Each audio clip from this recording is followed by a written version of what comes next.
Well, if it's time to commence, then I guess I'll commence. My name is Dave Rowley. I'm a professor in the URI College of Pharmacy, and my interest is in the development of new drugs. The topic of our discussion this evening is what can you do with a pharmaceutical sciences degree from the University of Rhode Island?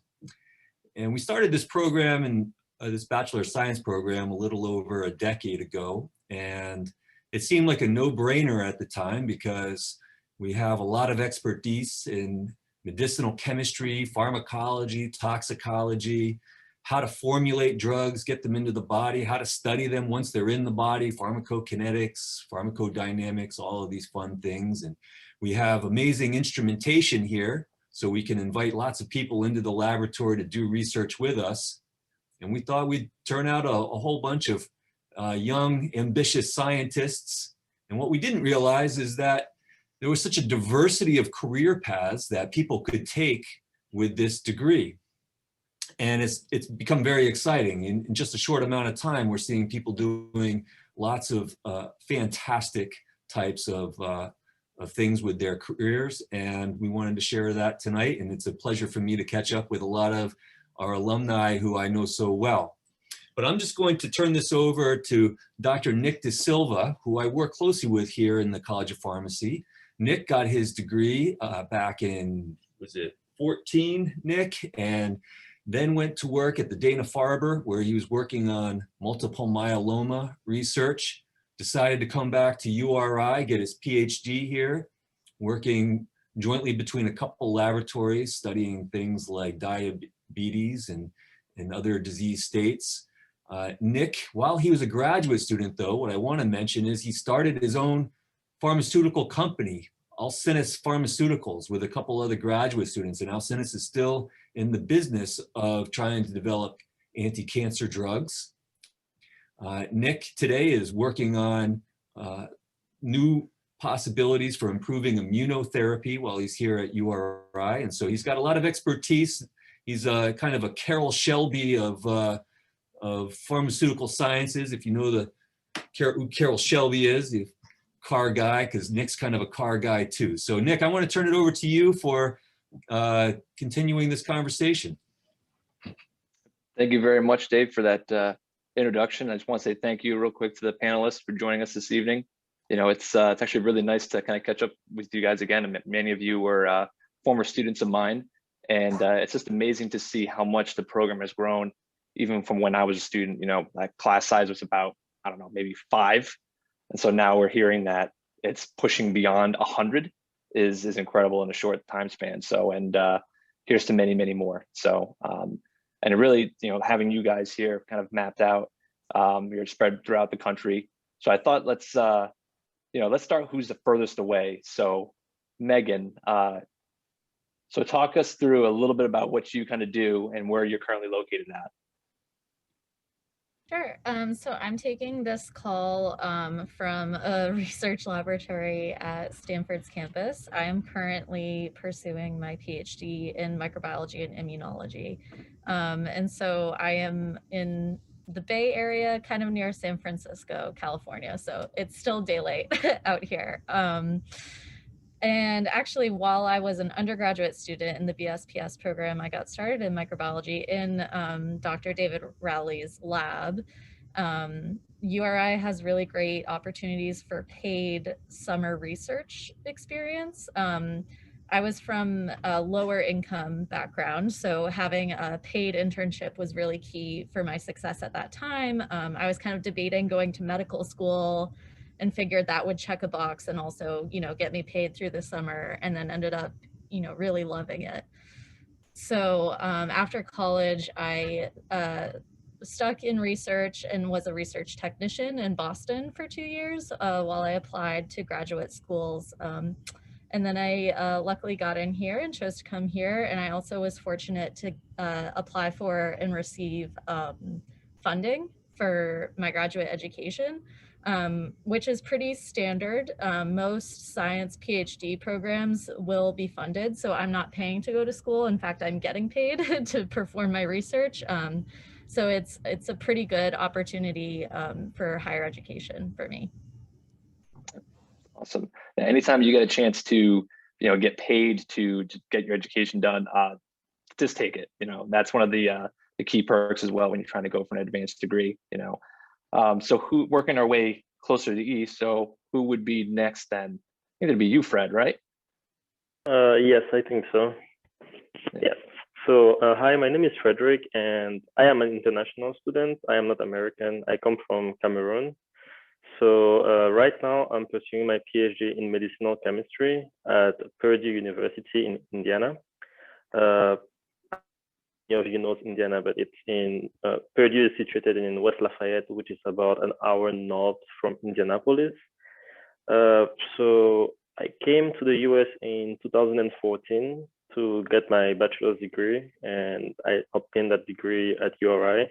And coming here, I had no research experience, and yeah, I was just mostly doing school, and I didn't really know what research was. And by interacting with more people, with the faculty, which are very helpful, like I got more interest in research, and I was able to get some summer research opportunities at URI. And that's when I had my first exposure to research with Dr. Cho. And yeah, so from there, Dr. Cho decided to keep me in his lab, and I kept working with him, and I got more and more interested in research. And I did some more collaboration with other groups as well. And yeah, I really found my love with research at URI. And as Megan said, like, they have they have a lot of there's a lot of opportunities through URI that I was able to tap into in order to develop a lot of skills that helped me in my grad school applications. And yeah, so immediately after my bachelor's, I applied for PhD programs, and I really wanted to come to Purdue, and I was able to make it into Purdue, and here I am. Awesome. So now we're on the East Coast. So I think Pat has got probably the coolest Zoom background of everyone here. So Pat, why don't you tell us a little about yourself and what you're doing as your day job? Yeah, thanks, Nick. And I feel like I fall into a couple of the buckets you and Dr. Rowley mentioned before as former students of you and he, as well as definitely probably on the more diverse side of the career path for pharmaceutical sciences program, as I'm coming to you all from Washington, D.C. In the office of Congressman Bruce Westerman, where I serve as his health policy advisor. I've been here for a little bit over a year now in Washington, total for 2 years. But prior to that, I was on the more traditional path of many of my colleagues here, graduating from pharmaceutical sciences program. And I worked as a research scientist for Pfizer and Sanofi for a couple of years. I did undergraduate research at the university as well for Dr. Yang as well as Dr. Lee. Really, really enjoyed my time there. I mean, I must have worked in a lab for at least 8 to 10 years straight, going from possibly even before college and then into my industry experience.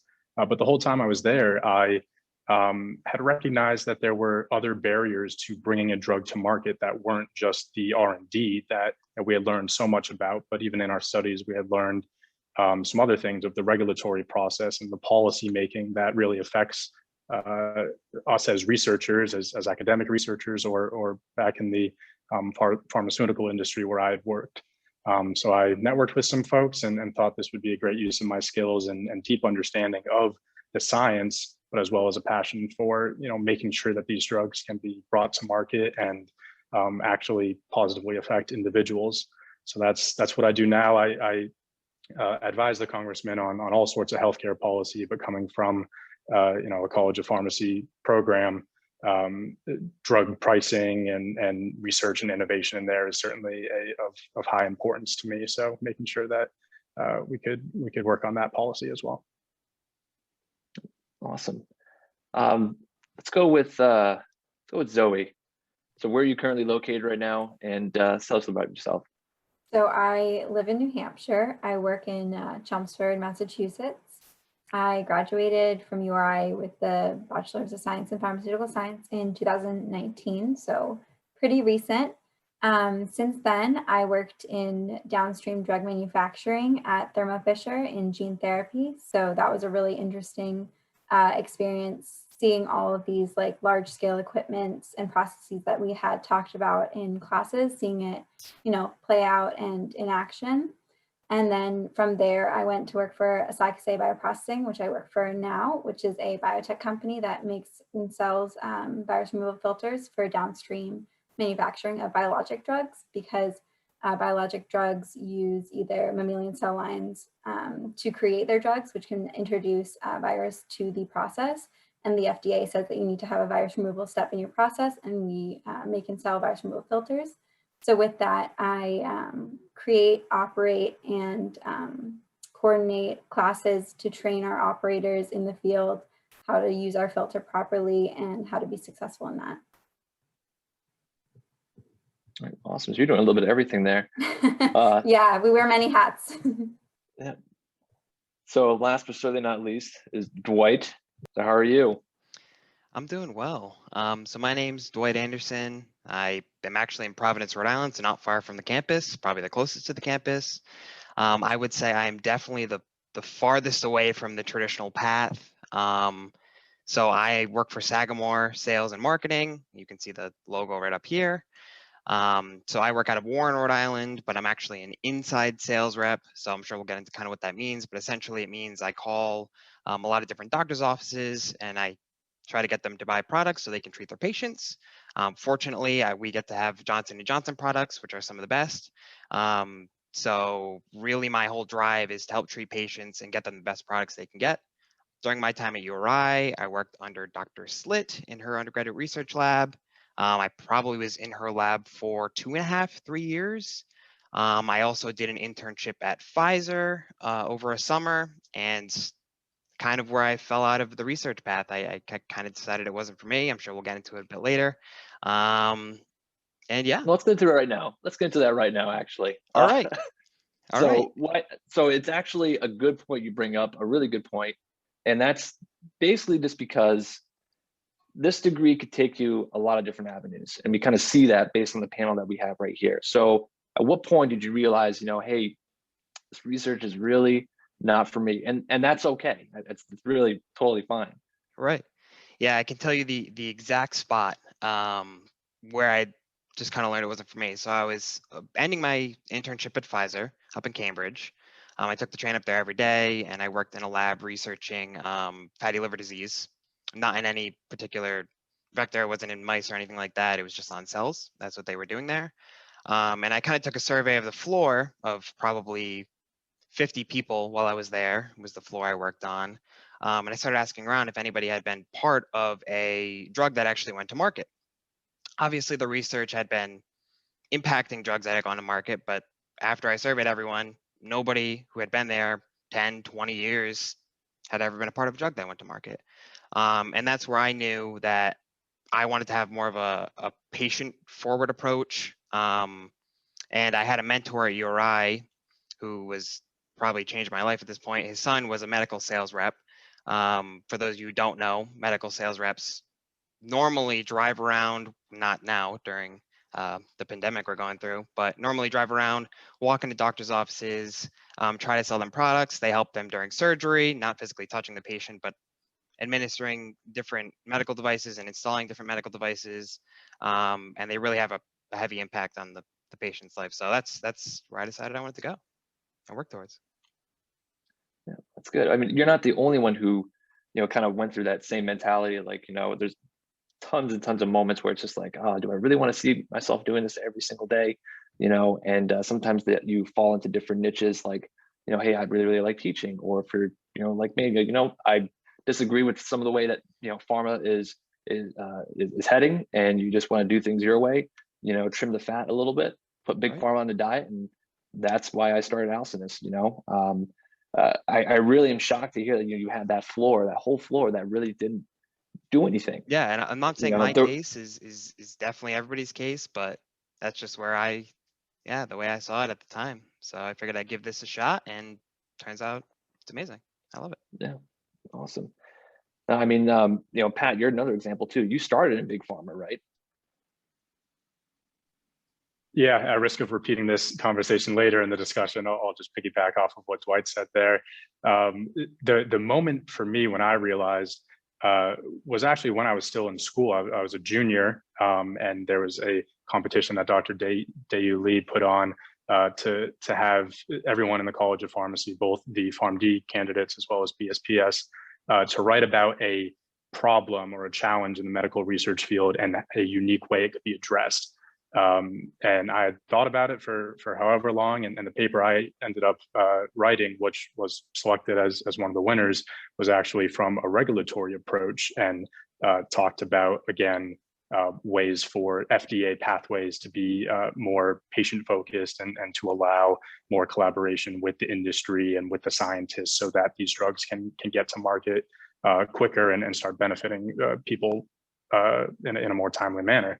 And I was still a junior in college then, and I still went on to work as a scientist in the pharmaceutical sector for 3 years after that. So, you know, I learned early on that there are other opportunities that you could do with this degree, but I still, again, loved all the research I had done up until that point and wanted to continue doing that. And then again, to mimic some of Dwight's concerns that he heard from his coworkers at Pfizer. Pfizer was the first company I had worked for at their World Research Headquarters in Groton, Connecticut, and that was pretty early on discovery. The group I was working in there, their PDM group, pharmacokinetics, dynamics, and metabolism, and you know, we were working with compounds that had been screened to have some sort of efficacy, you know, of the 10,000 in the library, and then a couple hundred to 1,000 would come to us, and we'd have to test if there were any drug-drug interactions, and maybe if it inhibited any enzymes in the metabolism process. But again, I learned pretty quickly that any drug I or any of my coworkers were working on then, the 1 in 10,000 that actually makes it to market, it's 14 years down the line. And you know, not to say that's not worth waiting for and not worth doing that research, because there were plenty of people smarter than me that are doing it and are still doing it. But you know, I thought there were other ways to make an impact with this degree. So, I mean, you just hit the nail right on the head there. It's just the time issues that are, you know, involved with that. You know, patients obviously can't wait, you know, for, you know, 14 years for a drug to, you know, go through that regulatory process. You know, we have people here that are in academia and then people that are in industry. You know, this, you know, do you guys think that there's a way that the two can somehow work together to really try to, you know, make this a little more efficient, to kind of, you know, grease the wheels a little bit in favor of the patient? Well, I'll take it just from the current position I have now, and there certainly are ways that we could streamline the regulatory process. And you know, some of the numbers of, oh, it takes 12 to 14 years and over $2 billion. That's for a more traditional pathway, but the regulatory agencies have recognized that some rare diseases or ones that don't have any other cures, that they should go through a breakthrough process or an orphan drug designation, those that treat rare disease populations and can get to patients quicker. But then you still have the bottleneck of you know, our folks over in academia or the private industry right now, of the research still has yet to be done. We don't have a drug that's ready to go to market because there's still the research that has to be done on it. And you know, aside from maybe like a tips shortage, Megan, I would love to hear what some barriers you know, us, the folks in the lab, are still facing right now. Yeah, I'll respond to that question as well. As someone who works in academia and specifically working on infectious disease, for example, the area of science that I'm most interested mostly impacts low-income patients and patients living in more impoverished countries than America. And so I think that academia provides, you know, I have a lot of reasons for why I like it and don't like it, but the why I like it outweighs the why I don't. I think academia is, you know, a nonprofit research institution such as Stanford or University of Rhode Island doing great research.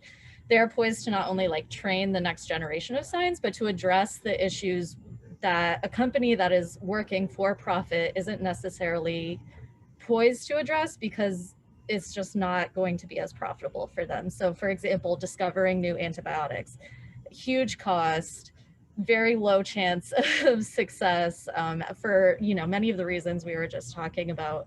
And so if you're a company and you're debating, you know, researching cancer, which is quite lucrative, versus curing typhoid fever, which is maybe not as lucrative, you won't. And so unfortunately, a lot of big companies seem to be scaling back and moving away from antibiotic development. However, a lot of people in my field in academia are becoming more and more afraid of that, because as we've seen with the COVID pandemic, infectious diseases can go from being not a problem to a very big problem very quickly. And so I feel it's our place to kind of be doing the basic science background level research to make sure that we are prepared for that, so that people in industry have the knowledge to do that translational research when it's needed. Yeah, I definitely agree. And, you know, I mean, so Fred, what do you think about that? You're on the other side of academia too. So, I mean, you obviously have some big ideas. You're entrepreneurially minded like myself. So what would you see as the next part of this equation? Well, with regards to works like in the market faster, based on what I know so far, I know another big part is using drug repurposing. So people have been using drugs that are already available on the market that you already know the side effects, toxicity, and all of those studies have already been performed for. And they just try to use them, modify them slightly to see if they have activity, like if they can find new targets using those already FDA approved drugs, and maybe definitely just like try to find a new use for those medications. And I think that's something that's going to become bigger with time. Like here at Purdue, for example, a lot of faculty are purchasing like FDA approved drugs and then using them to screen for new targets. Because as we're doing like basic research, so we try to identify new targets for specific diseases like in cancer or neurodegenerative diseases. So since we're trying to look for new targets for those diseases, so we use already approved drugs, and then we just try to screen them and see if they have any activity or efficacy in the treatment of those diseases. And I do believe that that's actually going to be a very useful approach in the future. Yeah. That's again, really, it's a page out of our playbook as well here at URI. So we're actually trying to do something very, very similar, you know, where we're trying to see if we can boost the efficacy of some immunotherapy, you know, drugs that are out there, and really trying to enhance the tumor killing ability of these CAR T cells.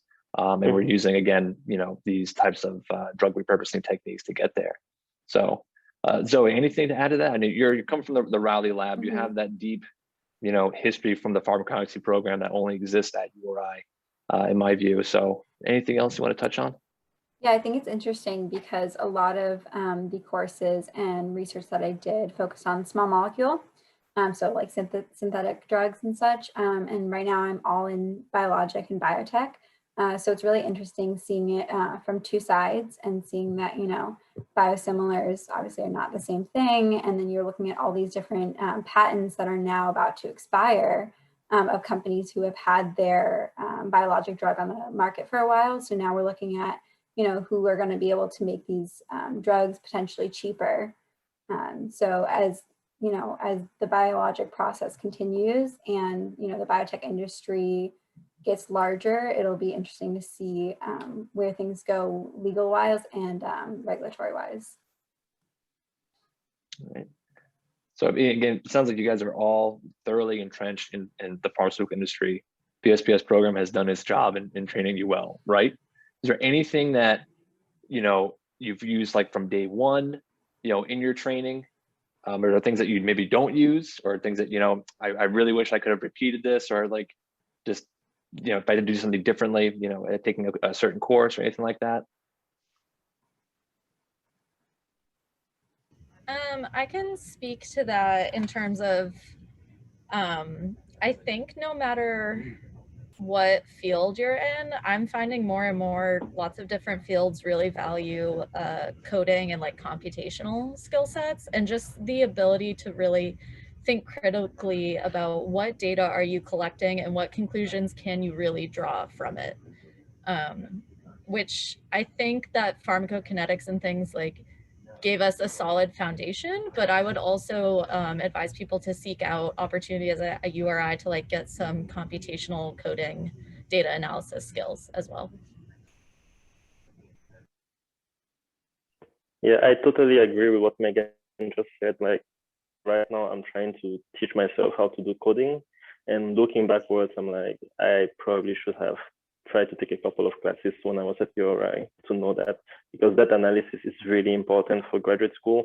I mean, not only graduate school, like everything, even companies need to do like big data analysis and all of that. Yeah. I'm in the same boat, so don't feel bad. I'll put my lab coat instead of suit coat on again and speak about my time back when I was a scientist. But with the coding, certainly when I was at Sanofi, I worked a lot with our team. They had these remote machines that would do mass pipetting, and essentially you could have it run an entire, I'm blanking on the name of it, but you could program an entire experiment for it to run for you, and it was all the coding on the back end. But prior to that, you needed the critical thinking of the actual steps of the protocol, and you know what volumes you're mixing, what's the order of it, you know, if it's in an incubator or not, all of these things that we really did get amazing hands-on experience back at school in the BSPS program. And you know, some of us are a little bit outdated now. I graduated 5 years ago, so I was a freshman much longer than that, and it was still not in its infancy, but in its growing stages. So I've only heard that the resources and hands-on lab experience that the students are getting offered now are even better. Yeah, I mean, that's a good point too about the lab experience. You know, I couldn't stress enough, you know, getting you guys into labs or just doing more hands-on work. I really thought that was key. Did any of you guys do any work in high school to kind of prepare you for the DSPS program? I would say the only thing that I did in high school was take some AP math classes. So then when I got to university, I didn't have to take calculus, so that was phenomenal. But I was always interested in science, so when I was in high school, I took anatomy, and I was really interested in math too. So I'd say that those are some things I did to prepare. But I don't believe my high school, I took the AP Bio and AP Chem back then, but I can't really remember the lab experience we got there was comparable. But I had done some summer internships, not affiliated with you know, URI or Embry or some of the programs they have there, which I've heard only great things. But at some other labs back in the Boston area where I'm from initially. That prepared me a little bit, but again, working in the academia lab and the pharmacy building, which I'm going to mispronounce the name, with Avedisian Hall now it's been named. You know, you walk in there and glass buildings or glass walls everywhere you could go and see the lab equipment they have. It was you know, prior to going to industry, the biggest step up I had. Zoe and Fred, Meg, any other little things you got prepped with in high school? I don't think I got any, you know, crazy advantages from high school. I took the normal AP, Bio, Chem, Calc, those types of classes. So definitely, you know, the knowledge base was strong, but the laboratory experience that I got at URI, being in Dr. Lee and Dr. Rowley's lab, were absolutely amazing. And, you know, just the span of things that I got to experience and the willingness of grad students to just take you under their wing and say, oh, I'm going to go, you know, run HPLC, or I'm going to run mass spec, you want to come? And just having those opportunities of just seeing it or getting a chance to, you know, operate these things was really valuable, even though I don't use it in my position now.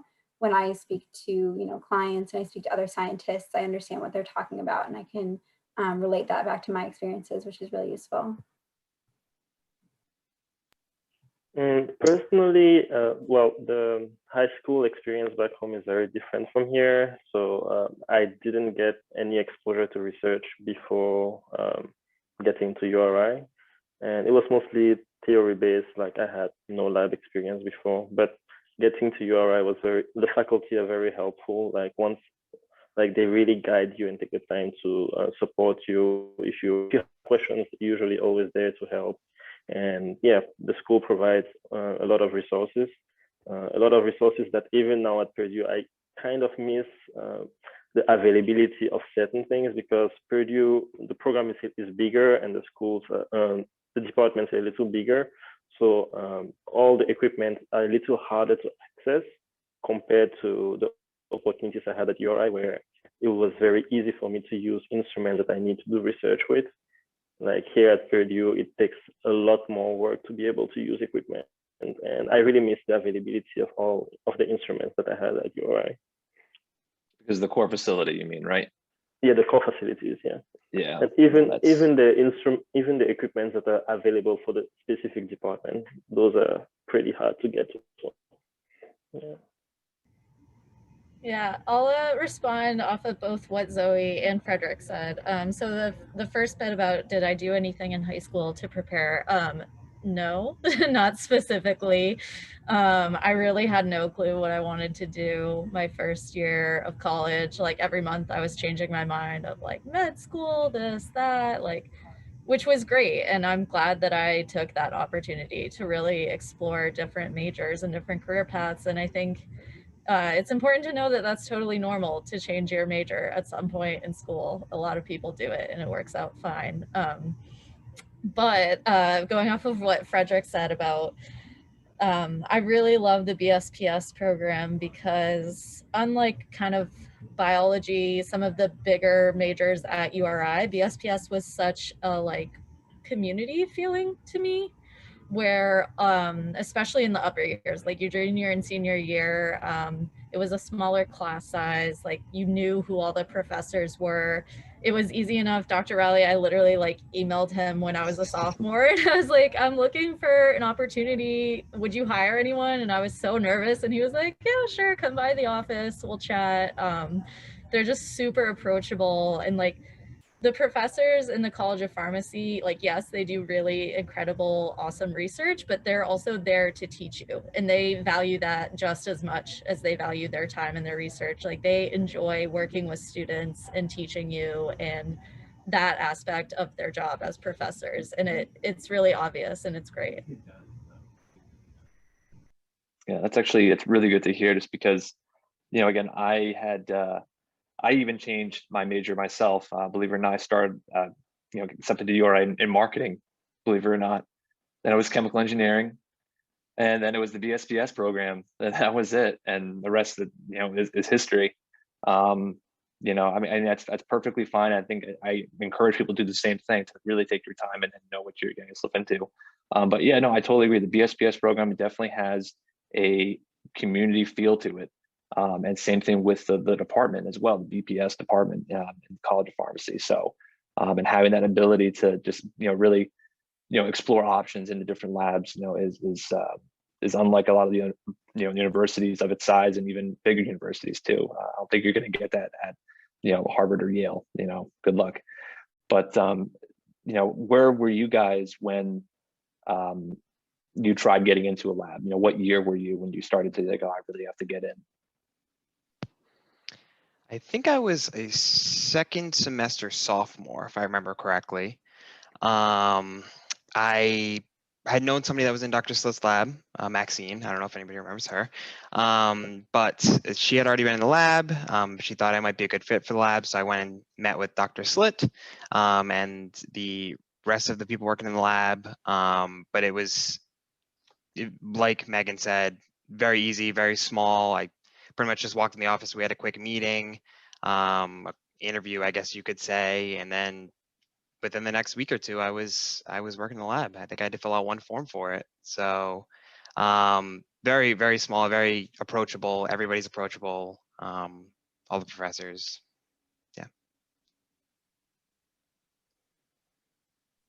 Yeah, I believe my first lab experience, I started my freshman year, my second semester of freshman year.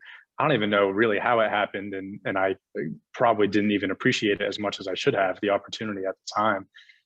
But I was with Dr.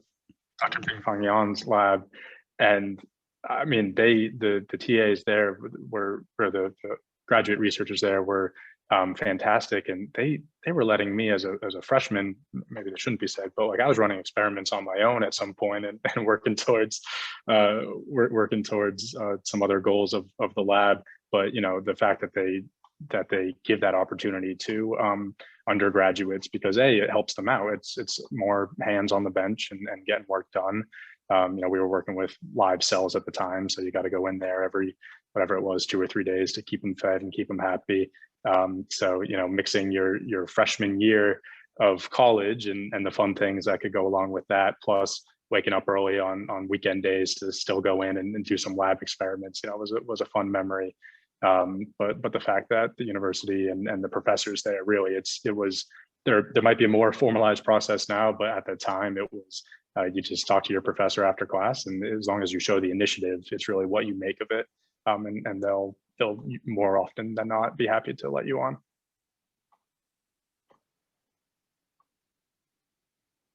Got 3 more panelists. What'd you guys do? So I started my second semester sophomore year in Dr. Lee's lab, and I worked with DNA and repair proteins, and I did that and learned kind of like, you know, the around the lab and how to pipette and how to use a centrifuge and all those, you know, core basics that are really important to being a good scientist. And then I spent a year in that lab, and then I realized that I really enjoyed natural product chemistry. So I reached out to Dr. Rowley and I asked, hey, is there a spot in your lab? And he goes, maybe, but do you want to come to Georgia this summer? So I ended up going to Savannah, Georgia for 2 weeks on like a research intensive, really, really cool event where we would stay in the lab till like 3 in the morning and we'd have experiments. We worked with 2 other collaborators. And that was just a really cool, fun experience. And then the year after that summer, I worked in Dr. Raleigh's lab working with E. coli. So that was my research experience at URI. Awesome. I think I started doing research during my second summer at URI, and I was accepted in the RI in-break program. And that's basically how I got exposed to research for the first time in Dr. Cho's lab. And from there, I just kept working with him until I finished my degree. Nice. It's like you never left as well. Excuse me? No, it's like you never left as well. It's like always see you in there. Yeah. Yeah. Yeah. And then Megan, I think, when did you start? Sure. Yeah, I think so. I actually did a study. It's a little hazy, but I did a study abroad my sophomore year, and I actually reached out to Dr. Rowley right before I left and was looking for what I was going to do in the summer once I got back. And so I technically reached out my sophomore year, and I got the paid opportunities that I was referring to was, I did 2 different programs, but there are a lot more that exist. One is called a Coastal Fellowship, which is a little odd because the goals of that program are to research marine biology. And unless you're very familiar with Dr. Rowley's work, you wouldn't think infectious diseases, marine biology, but actually he does really cool work looking for antimicrobials from ocean samples. So I was able to like work in the College of Pharmacy through a Coastal Fellowship. And then, yeah, stayed and worked for credit, not full time because I had classes, but here and there during the academic year. And then the second summer was the NIH funded Embray Fellowship.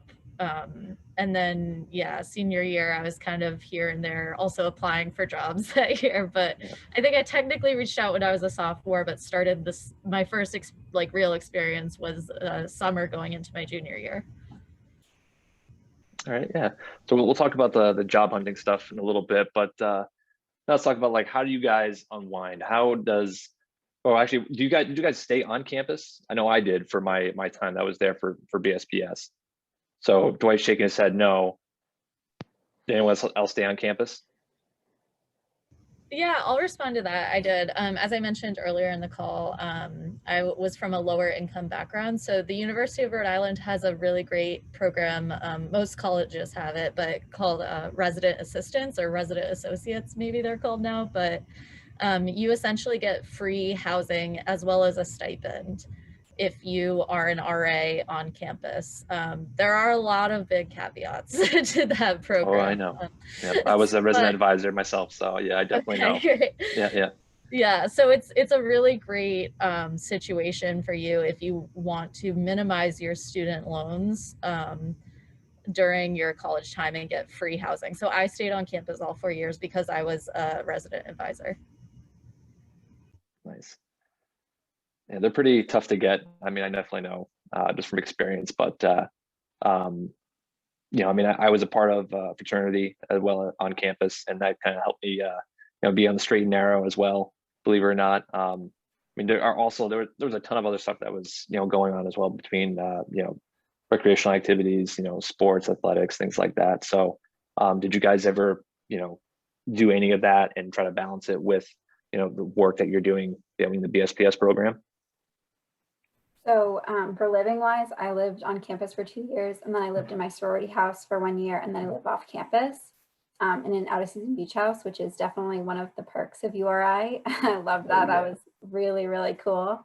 So yeah, so I was part of a social sorority, and then I was also part of a co-ed chemistry fraternity. So that was a really cool way to meet people who were in STEM, but not in pharmacy, because, you know, by that point you already know everyone and you kind of are familiar, and to branch out, it was a really great opportunity to meet people who were in biology and chemistry and biochem and all these different programs. And, you know, I get to hear about what research they were doing and what their interests are. So those were the two programs that I were a part of that I really enjoyed in college. All right. So we got Greek life. That's one. Any sports or anything else? Any other hobbies that were done there? So I lived on campus for about first 2 years, and then afterwards, yeah, like for sports, I mean, URI basketball to me was the best. I loved going to the games. Like, they were always so intense and very energetic, and you know, especially when you play against one of the highly very well seeded teams, and then you beat them. Like, it was such excitement on the campus, and yeah, it was always very fun. I really miss that. I haven't been to a game here at Purdue ever since, but yeah, anyways, I have really good memories from URI. Besides that, I remember the gym. Like, when I was at URI, we had like pretty new gym that was it was really nice. I enjoyed going there to work out. And closer to where we have the basketball games, there was another gym where you could have like intramural basketball, intramural football, and I used to play basketball. Like, you can just go, people are always playing basketball there, so you could just go and have fun with them. And they also have like some small competitions, like not NCAA, but like just university, like small, you create your team with some friends and then you can go play. And that was fun. I used to play with some friends as well. I also know they have a lot of clubs, like not just sports, like other activities like music, dancing, martial arts if you're interested. Like, I dabbled a little around like some of those clubs, like for capoeira. It was, yeah, I had a good time just exploring the different opportunities that were available for fun. Yeah.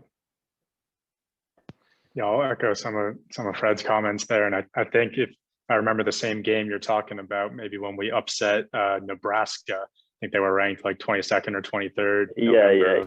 Many, many years ago. But that was quite the game. We might have been there together, man. But yeah, same. I lived in at the time was a brand new residence hall, Hillside Hall, that was meant for the pharmacy students as well as the nursing students, some of the more difficult and challenging science-based majors at the school. So they rewarded the incoming freshman class with the brand new residence hall. Correct me if I'm wrong, but I think still some pharmacy students get choices to live there. But I was also involved in Greek life and was president of my fraternity for a year as well. So you are able to balance the objectively intense workload that the pharmaceutical sciences program has, but also manage that with extracurriculars and having your own social life, so much so to the extent that, if you're doing it correctly and you know, you have some friends, they might not even know you're a pharmacy student or something, because you're still able to balance that so well. And in my fraternity, there was another BSPS student who was a couple years younger than me, and I was able to help, you know, tutor him or give advice on class selection, because you do get some liberties to choose some of the elective courses that are particularly of interest to you, just the same as you really can, you know, balance the school load and any of the extracurriculars. Yeah, and I think I'll kind of I'll tell my side of the story as a commuter. So in 3 of my years, 3 of my years that I was there, I was a commuter. I lived in West Greenwich and I commuted there. It was about a 30-minute drive. I can tell you parking is not as bad as everybody says it is. I'm a firm believer of that. However, get a parking pass, because if you don't, then you'll probably get towed. But you have, as a commuter, you have access to the same facilities. I use both gyms very regularly, every day. I actually went in between classes a lot of times, which was really convenient. So I didn't have to drive off campus. I could just go to the gym and then go to class later in the day. I tried for a brief stint of being on the powerlifting team. It didn't fit into my schedule because I wanted to work out at 8:30 on Friday nights. Just didn't work for me as a commuter. But yeah, it was definitely a good experience as a commuter. Sure. Awesome. I mean, it's nice to hear that you guys were able to, you know, find that balance between, you know, whatever your hobbies were, and have a nice, you know, really a hobby you could do on the side as well, just to kind of, you know, take the stress off of it.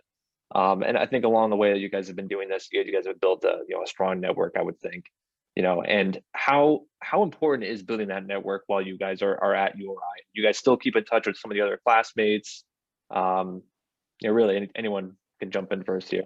Yeah, I can go first. Some of my really good friends I was students with, Nick, you know him too, James, he's one of my really good friends, and Tyler was also in a lot of my classes. I still regularly visit campus to speak to Aaron's classes, so there's that as well. I mean, as far as other networking goes, there's a mentor program that the BSPS program offers that was absolutely phenomenal for me. Like I mentioned earlier, it pretty much told me and taught me about my career path that I'm currently on. So I still touch base with him every once in a while. And yeah. I'll echo the shout out to Erin and the work that she does. She's gonna have to correct me on her actual title there, but she wears many hats. And you know, when she had initially started with us, she had helped me on a range of helping me get credit for a summer internship I had done, which was abroad in Australia at the time, and get research credits for that. As well as I participated as a mentee in the Alumni Mentorship program. And she also recognized that I might have been heading towards a path of non-research, and set me up with a College of Pharmacy grad from the 1980s who ended up getting into sales, among some other things. And then, you know, to this day, we're in constant communication. The professors and even the dean, if he's still on here, you know, I've emailed him and talked about recommendations for potential other course recommendations and classes that you know, now that we've taken the experience from being a student and then working in the real world, you know, hey, you know, here's some real world advice for this might be relevant for students as well. So they've all been very receptive of that, and helped with the network, like the College of Pharmacy, as well as just the general URI Alumni Association. They're great with emails. I live down in Washington, DC now. They have alumni events. We're in the A10 tournament, so we play George Mason or George Washington frequently, which are in this area. So they'll set up receptions, and I've met other College of Pharmacy graduates at those still. And it's, you know, networking is very important, but it's pretty easy to do with their help. Yeah, I would just echo that, saying that the systems that they've had, like the mentorship program, are really useful for learning about different graduates and where they've gone, and just connecting with your classmates and seeing where they go and learning from their experiences. I still am pretty new in the, you know, real world. And so it's really interesting to see where my classmates have gone and what they've been doing with their degree. As well as, you know, the network of the graduate students who will really teach you so much So I would say that it's really good to create your network, and URI helps you with that. So we have the networking, then we have that mentorship as well. So the DSPS like mentorship that goes along with it really kind of supports you from whether you're going to continue on with academia, going to an advanced degree. If you guys could briefly just touch upon it, for those that are in that path, do you think the DSPS program prepared you well for it? And how hard was it to kind of get there? I know for me, I had to apply to many schools just to kind of cast that net wide, but I kind of wanted to hear what your strategies were and how you kind of prepared for it. Yeah, I can respond to that. And I'll just touch on the networking and extracurriculars thing too. I forgot to mention, I was also on the women's club lacrosse team. And this isn't a BSPS connection, but I ended up, the 2 years that I lived in Boston, my roommates were from that club lacrosse team. They were 2 girls that were my friends there. Oh, So nice. yeah, absolutely. Like, I almost recommend finding a friend group outside of BSPS as well as within BSPS too. Yep, second that. So, but anyway, so preparing for graduate school, as I mentioned, I took those 2 years off in between school. And for me, that was because I sort of realized that I wanted to stay in academia later in my senior year. I actually took the MCAT and was still very much on the fence about med school at the beginning of my senior year. And I was like, okay, you know what? Let me get more research experience, make sure I'm not just like having a great time in the Rowley lab. Like, this really is what I want to do, basically. And Dr. Rowley, really, him and this other woman, I forget what her role was, but 2 things happened where a person from the College of Pharmacy contacted me and kind of nudged me to apply to the Goldwater Scholarship. And that was my first time becoming aware that there were these like financial rewards for scientists. And so that opened my eyes, as well as Dr. Rowley. I told him like, oh, I'm thinking maybe of doing a master's program while I figure it out. And, you have to pay for those. And he was like, no, you could definitely get a paid job and then do a PhD. He was quite nice about it. He was like, he gently nudged me like, you should look and see like research technician jobs. The Boston area is pretty good. So I was able to then get a research technician job in an academic lab, which I didn't know that was an option. I thought you had to work for a company. So our lab here, for example, could hire a research technician to like help support my research and things like that. So that's what I did. And then I was able to get letters of recommendation from Dr. Rowley and one other professor that we collaborated with in undergrad. And I really believe that the awards that I was like nudged to apply for in undergrad and the recommendation letters from URI is what got me accepted into programs and got my education funded. Like, I would not be here without those. Nice. Awesome. Fred, what do you think as well, since you're in academia as well? Do you think DSPS program sets you up for success? Through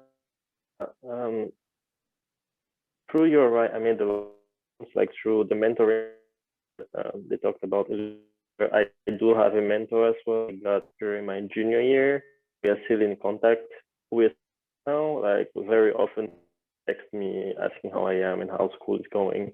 And that's a really good connection because he is already in the field. And I know that in the future, like if I need a point of contact, like in an industry, like I could get to him and he will help me out if need be, or advise me, like guide me.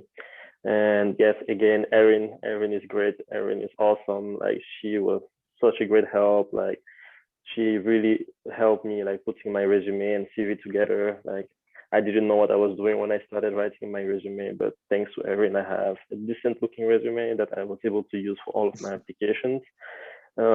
Another thing is, in addition to the ability to go to national conferences for research where you present your work, there are a lot of smaller regional conferences that URI takes part in. Like for the INBRE, we have a conference for the INBRE. I remember going to another conference in Providence. I am not quite sure what that was. I forgot, but I've been to a couple of regional conferences. And when you go to those conferences, you're able to like network, like talk with other people that do research either in your field or something different. And it allows you to build like some connections that can help shape your view about like moving on to grad school. Another thing I think it's really important to communicate who you work with, like not only but if you work in a lab, you see grad students, try to talk to them and try to understand how they feel about like graduate school, and that really can help you decide whether it can help guide you whether you would like to go into academia or not. For instance, like as a grad student 2 years ago, I had an undergrad working with me, and she wanted to, like after getting her bachelor's degree, she wanted to just start working. And I just kept talking to her about research, and she enjoyed what I was doing and the fact that I was really passionate about what I was doing, and it really motivated her to try and apply for a PhD. And now she's at Michigan pursuing her PhD. And when she told me it's all thanks to me that she decided to get a PhD, I was very, very happy about it. So just try to communicate with grad students, and yeah, they will hopefully give you some advice or say things that will help you make choices for your future. Good, Fred. I like that. I mean, that's a nice story too, because it really shows how impactful that graduate undergraduate mentorship role is, and that carries on for a while. So I see we're coming up on the 8 o'clock hour here. I kind of want to wind it back down. Any last minute tidbits of advice for these prospective BSPS students or even other current BSPS students who might be watching? I would just say while you're on campus, while you're pursuing a degree, don't limit yourself to anything. So if you're interested in getting a particular minor, go get that minor. Some people double major. You're going to take on a bigger workload, but if that's something you're interested in, I know something I regret not doing while I was with the BSPS program is pursuing a degree in a minor in business or in a minor in biology. So I could have kind of branched out a little bit.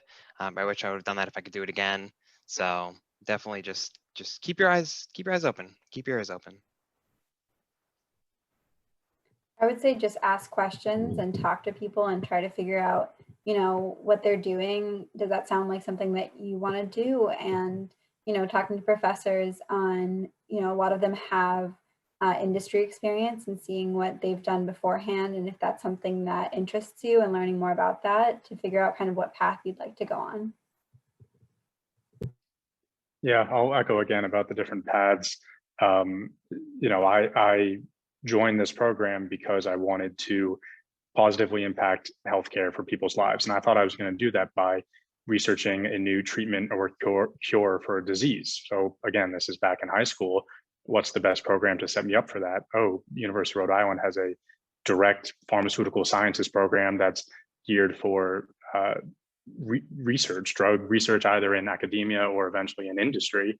That was the best choice for me at the time. And I worked at Pfizer and Sanofi as a scientist for a while, but I found the best way I could make that positive difference in healthcare was now with this career change, however many years later, to work in the legislative front.